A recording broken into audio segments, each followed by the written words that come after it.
Hello friends, welcome back to the new tutorial. Today we are going to learn about what is AI sandboxing.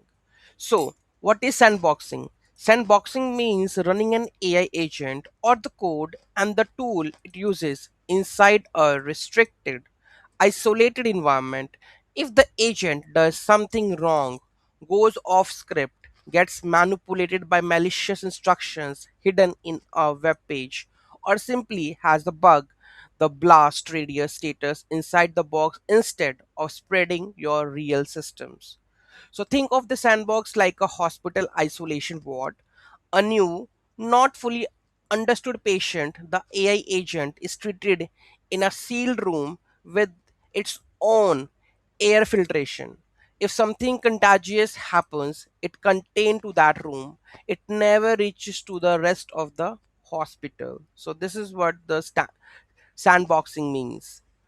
So sandboxing doesn't assume the AI agent is well behaved. It assumes the agent might misbehave and design the environment so that the even a worst case failure is survivable. So why this matters? Why it's important to have this AI sandboxing? So there are two incidents happen. That is first one, that is July 26. That is OpenAI model escaped a test sandbox and breached the Hugging Face. Second one, that is August 2026, Anthropic's Mythos model socially injured real people.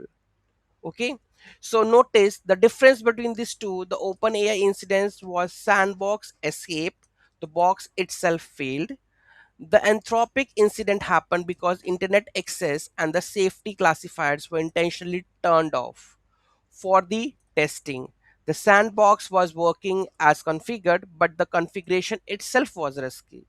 Okay, so both failure modes matter. A strong sandbox stops good evaluation practice, and the monitor is what stops second. Technology alone isn't enough. So isolation levels and visualized. Every technique below adds a stronger wall between the agent and your real infrastructure. So each ring nest inside the last, and agent inside the micro VM is also typically inside a container. So this is the structure here. You can see the AI agent, the process, okay, the container, Docker and gvisor. Then we have a micro VM, that is Firecracker or the Kata, right? And this is a full VM separate host. Okay, so let's take a comparison of that one. So the process: Secum, landlock, seatbelt, bubble wrap, isolation low, typical use, light tools, local coding agents, trade-off, fast but shares the host kernel. Okay, next we have a container, right? So container would be a Docker, runc, gvisor, that is medium. Most production agents, good isolation, still shares the kernel, right? Then we have a micro VM, Firecracker, Kata, containers, like high risk, untrusted agents, strong hardware isolation, s- slighter higher overhead. Then we have a full VM remote, traditional VM, separate host, highest, extreme risk evaluation, slowest, most expensive. So these are the techniques and these are the comparison tables we have for all this process, then container, then micro VM, then full VM. So this is that one. More isolation almost always means more overhead. Slower startup, more memory. The engineering job is picking the lowest level that is still safe enough what the agent is allowed to touch. Okay, so these are the each level up close, process level isolation. These tools restrict what a single running process can do, which system calls it's allowed to make, which files it can open, which network sockets it can create without putting into a full container. The process still runs directly onto the host kernel. So this is all about the process level isolations. This is like giving a new employee a key card that opens certain doors in the building instead of building them a separate office. So they are still in the same building kernel, just restricted room by room.